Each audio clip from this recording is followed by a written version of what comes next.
पिताजी एक टूटे हुए इंसान थे। क्यों परीक्षित साहनी ने अपने पिता बलराज साहनी जी के बारे में बोली यह बात? प्यारे मित्रों, आज हम बात करेंगे हिंदी सिनेमा के महान कलाकार बलराज साहनी जी के बारे में। प्यारे मित्रों, इससे पहले कि हम आगे बढ़ें, यदि आपने न्यूज़ मिरर चैनल को सब्सक्राइब नहीं किया तो कर लें और फेसबुक पेज को भी फॉलो कर लें। बस अभी हाजिर होते हैं, बने रहिए न्यूज़ मिरर के साथ।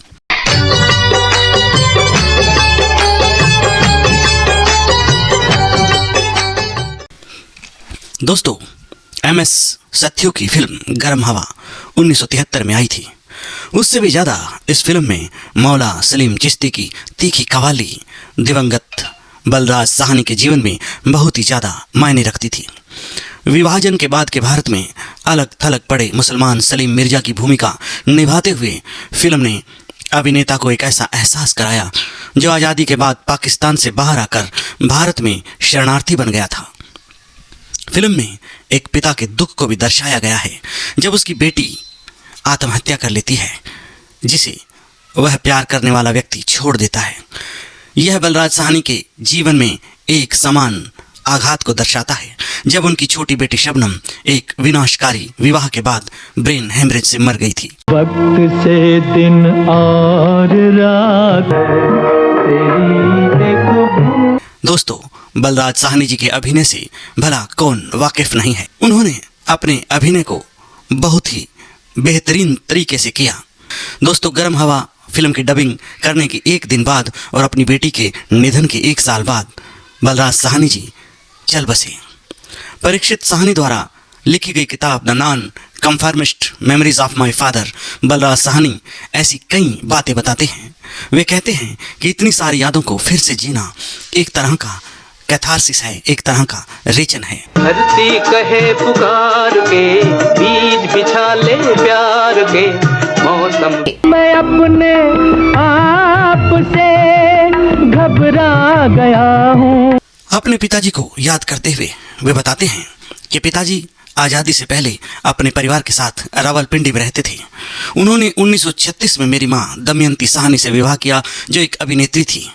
30 के दशक के अंत में माँ और पिताजी बंगाल में गुरुदेव श्री रविंद्रनाथ टैगोर के शांति निकेतन में शिक्षक के रूप में शामिल हो गए। मैं वहीं पर पैदा हुआ था।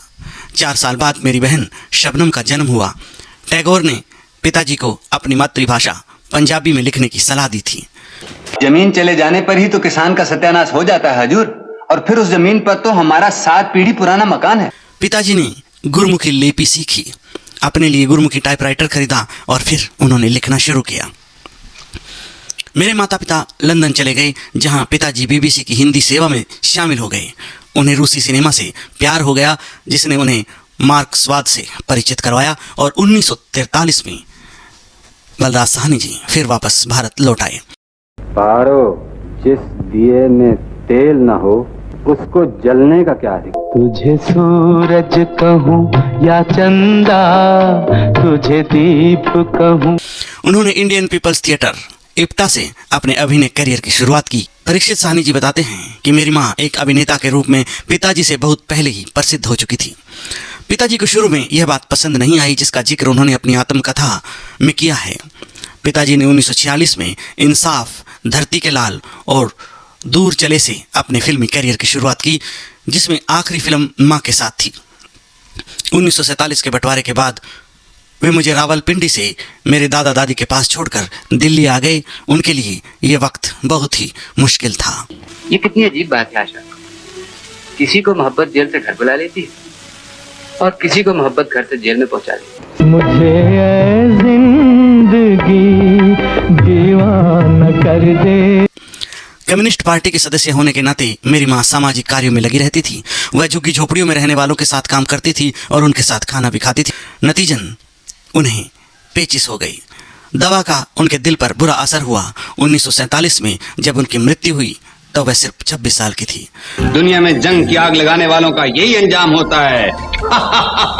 ओ हुर्रे! शाबाश बहादुर जवान, घबराने की कोई बात नहीं है। मैं तब लगभग 8 साल का था और उन्हें मुश्किल से याद कर पाता हूँ। सालों बाद मेरे चचेरे भाई बहनों ने मुझे बताया कि माँ के निधन से पिताजी बहुत दुखी थे। वह दीवार पर अपना सिर पटकते थे और रोते थे और बोलते थे, दमो नहीं रही, दमो चली गई। बलराज साहनी जी के बेटे परीक्षित साहनी जी बताते हैं कि मेरे पिताजी ने 1951 में फिर से शादी की। मेरी दूसरी माँ लेखिका संतोष चंडोक एक अच्छी महिला थी। मेरी सौतीली बहन सनोबर का नाम देवदार के पेड़ों के नाम पर रखा गया था, जो मेरे दादा दादी का दूसरा घर और पिताजी की पसंदीदा जगह थी। पिताजी ने सोचा कि मेरे लिए बोर्डिंग में रहना बेहतर होगा, क्योंकि उन्हें मुंबई में संघर्ष करना पड़ रहा था। पहले मुझे पुणे के शिवाजी बोर्डिंग स्कूल में भेजा गया, बाद में सनावर के बोर्डिंग में। उसके बाद मैं दिल्ली के सेंट स्टीफन्स कॉलेज में बोर्डिंग में गया। मेरा मानना है कि बच्चों को बहुत लंबे समय तक परिवार से दूर नहीं रखना चाहिए था। प्यार का सागर है, तेरी एक बूंद के प्यास। परीक्षित साहनी जी बताते हैं कि शुरू में पिताजी का बहुत दुबला होने के कारण मजाक उड़ाया जाता था। उन्हें कौवे जैसा कहा जाता था। कम्युनिस्ट पार्टी का हिस्सा होने के कारण उन्हें एक बार जेल भी जाना पड़ा था। के आसिफ की हलचल की शूटिंग पूरी करने के लिए उन्हें कुछ दिनों के लिए छोड़ दिया गया था। मैं भी एक बाल कलाकार के रूप में इस फिल्म में काम कर रहा था। मुझे याद है कि वे बहुत थके हुए दिखते थे। आखिरकार हम लोग ने उन्हें सफलता दिलाई। वे अपने सफलता का जश्न मनाने और मेरे साथ लंच करने के लिए मुंबई से पुणे मेरे बोर्डिंग तक मोटरसाइकिल से आए थे। धरती कहे पुकार के बीज बिछा ले प्यार। 50 के दशक में उन्होंने सीमा, सोने की चिड़िया, लाजवंती और घर संसार जैसी उल्लेखनीय फिल्मों में काम किया, जबकि 60 के दशक में उन्होंने नीलकमल, अनुपमा, घर घर की कहानी, दो रास्ते, एक फूल दो माली जैसी फिल्मों में काम किया। उन्होंने अपने जीवन में देर से लगभग 42 साल की उम्र में अभिनय शुरू किया था। पेड़ों के इर्द गिर्द नाचना उनके बस की बात नहीं थी। एक दिन मैं उनके साथ फिल्म औलाद की शूटिंग के लिए गया था। दृश्य में पिताजी अपने मालिक के घर का गेट पकड़कर उसके बच्चे के लिए विनती कर रहे थे, मालिक मुझे मेरा बच्चा दे दो। दृश्य हो गया, सभी ने ताली बजाई और पैकअप की घोषणा हो गई। कार में वापस आते समय पिताजी ने कहा कि वे शॉट से खुश नहीं हैं। वे वापस चले गए और निर्देशक मोहन सहगल से कहा कि वे रिटेक चाहते हैं। मोहन जी को लगा कि इसकी ज़रूरत नहीं है। पिताजी ने अल्टीमेटम दिया कि अगर वे उन्हें इसकी इजाज़त नहीं देंगे तो वे शूटिंग के लिए रिपोर्ट नहीं करेंगे। स्टूडियो को फिर से खोला गया, लाइटें फिर जलाई गई। पिताजी ने रिटेक दिया, लेकिन इस बार किसी ने ताली नहीं बजाई क्योंकि वे सभी रो रहे थे। यह इतना शानदार शॉट था। बाद में पिताजी ने समझाया, मैं शॉट को महसूस करना चाहता था। परीक्षित साहनी जी बताते हैं कि कॉलेज के बाद मैं निर्देशन, पटकथा लेखन और संपादन सीखने के लिए 6 साल के लिए रूस चला गया। जब मैं वापस आया तब मैं 26 साल का था। पिताजी को मेरा साथ बहुत पसंद था। घर में उन्होंने एक खास कमरा बनवाया जहां मैं पेंटिंग कर सकता था। एक डार्क रूम, एक बेडरूम, एक बड़ी बालकनी जहां मैं जिम कर सकता था। उन्होंने कहा, हम अपनी पूरी जिंदगी अलग अलग रहे हैं, मेरे साथ दोस्ती रखो यार, मुझे पिता की तरह मत समझो। लेकिन मैं एक मिसफिट था जो यह नहीं जानता था कि घर और परिवार क्या होता है। वक्त से दिन और रात, वक्त से कल और। मेरा बचपन मेरे दादा दादी और बाद में चाचा के साथ या फिर बोर्डिंग स्कूलों में ही बीता था। मैंने उनसे कहा कि तुमने मुझे इतने साल तो दूर रखा है। मुझे कभी इस बात का बोझ महसूस नहीं हुआ कि मुझे अपने पिता की बराबरी करनी है। मैं कभी एक एक्टर नहीं बनना चाहता था, साथ ही कोई भी उनसे मुकाबला नहीं कर सकता। मैंने कुछ सीन में उनकी नकल करने की कोशिश की, जिस पर उन्होंने कहा, तीसरे दर्जे के बलराज साहनी बनने से बेहतर है पहले दर्जे के परीक्षित साहनी बनो। पर्दे पर उन्होंने भले ही गंभीर किरदार निभाए हों, लेकिन पर्दे से दूर वे चुटकुलों से भरे हुए रहते थे। ऐसा परीक्षित साहनी जी अपने पिताजी के बारे में कहते हैं। उन्हें जीवन के प्रति जुनून था। वे झुंड के पीछे नहीं चलते थे। कहे पुकार के बीज बिछा ले प्यार के। उन्हें दिखावटीपन, बनावटीपन या पार्टी करना पसंद नहीं था। उन्होंने उद्योग की चमक दमक कभी पसंद नहीं की। वे मार्क्सवादी थे, वे जनता के आदमी थे, वे आम लोगों से जुड़ते थे। पिताजी इसी कहावत पर कायम थे कि एक अच्छा अभिनेता एक अच्छा इंसान भी होना चाहिए। एक व्यक्ति के रूप में वे अभेद थे। वे कभी भी मूड स्विंग या गुस्से से ग्रस्त नहीं थे। केवल एक बार मैंने उन्हें परेशान पाया, ऐसा परीक्षित साहनी जी कहते हैं। उन्हें सुबह 9 बजे उन्हें सुबह 9 बजे बुलाया गया और शूट के लिए मेकअप करने के लिए कहा गया। शाम 6 बजे तक उन्हें एक भी शॉट के लिए नहीं बुलाया गया। अंत में उन्हें बताया गया कि पैकअप हो चुका है। पिताजी बहुत गुस्से में थे। फिर उन्होंने सेट पर अपना टाइपराइटर ले जाना शुरू कर दिया। उन्होंने यात्रा वृतांत जैसे मेरा पाकिस्तानी सफ़रनामा और मेरा रूसी सफ़रनामा और अपनी आत्मकथा, मेरी फिल्मी आत्मकथा सहित कई किताबें लिखी। वे धर्म के खिलाफ थे। अपनी पुस्तक मेरा दृष्टिकोण में उन्होंने पाठकों से, पादरियों, पंडितों और मुल्लाओं से सावधान रहने का आग्रह भी किया था। आगे परीक्षित साहनी जी बताते हैं कि मेरी बहन शबनम की शादी बिल्कुल ही ख़राब रही थी। वह हमारे साथ रहने के लिए वापस आ गई थी। उसे नर्वस ब्रेकडाउन हो गया था।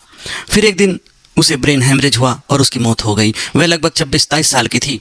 वही उम्र जब मेरी माँ की मृत्यु हुई थी, उतनी ही उम्र में मेरी बहन भी चल बसी। वह मेरी माँ की कार्बन कॉपी थी। पिताजी एक टूटे हुए व्यक्ति थे और उस दुख से वे कभी उबर नहीं पाए। शबनम का निधन 1972 में हुआ। पिताजी का निधन 1973 में हुआ। उन्हें लगा कि कहीं ना कहीं उनकी मौत के लिए वे खुद जिम्मेवार हैं। परीक्षित साहनी जी आगे बताते हैं कि मैं खुद बहुत बुरी हालत में था। वह मेरी बाहों में मर गई थी। मैंने बहुत ज़्यादा शराब पीना और ट्रैंकुलाइजर लेना शुरू कर दिया था। अपने जीवन के अंतिम 2 वर्षों में पिताजी और मैं बहुत करीब आ गए थे। एक सुबह जब मैंने उन्हें तैराकी के लिए आने के लिए फ़ोन किया तो मुझे बताया गया कि उन्हें दिल का दौरा पड़ा है और उन्हें अस्पताल ले जाया जा रहा है। अगले दिन उनका निधन हो गया। तब वे 59 के थे। पिताजी की इच्छा थी कि उनके शरीर पर कोई फूल न रखा जाए, न ही पंडितों को बुलाया जाए और न ही श्लोक पढ़े जाए। मार्क्सवादी होने के नाते वे बस एक लाल झंडा रखना चाहते थे। मुझे बहुत पछतावा है, एक अच्छा बेटा नहीं था। मुझे बहुत सारी चीज़ें न कर पाने का पछतावा है जो मैं कर सकता था। पिताजी ने अपने पूरे जीवन में पिता पुत्र के रिश्ते को विकसित करने की पूरी कोशिश की, लेकिन हमारे बीच हमेशा एक दरार सी बनी रही। आज मुझे समझ में आया कि वे मुझसे बहुत प्यार करते थे। कर्ज कभी नहीं चुकाया जा सकता। तो दोस्तों, ये थी कुछ बातें उस महान एक्टर बलराज साहनी जी के बारे में, जो कि उनके बेटे परीक्षित साहनी ने अपने इंटरव्यू में बताई थी। तो प्यारे मित्रों, आपको ये पोस्ट कैसी लगी? यदि अच्छी लगी हो, न्यूज़ मीटर को सब्सक्राइब करना बिल्कुल भी ना भूलें। फेसबुक पेज को भी फॉलो कर लें और फिर मिलते हैं किसी नई पोस्ट के साथ। तब तक रखिएगा अपना ख्याल। जय हिंद, जय भारत दोस्तों। आने और लाइए ना। जा 4 आने तो रेट है। वाह बाबू, रेट वेट हम नहीं जानते। आप ही ने तो कहा था 3 आदमी बिठा लो, 2 आने और देंगे। हमारी गलती कोई माफ नहीं करता। दर रोज इसको सीने से लगा कर रखते। बाबुल की दुआएं लेती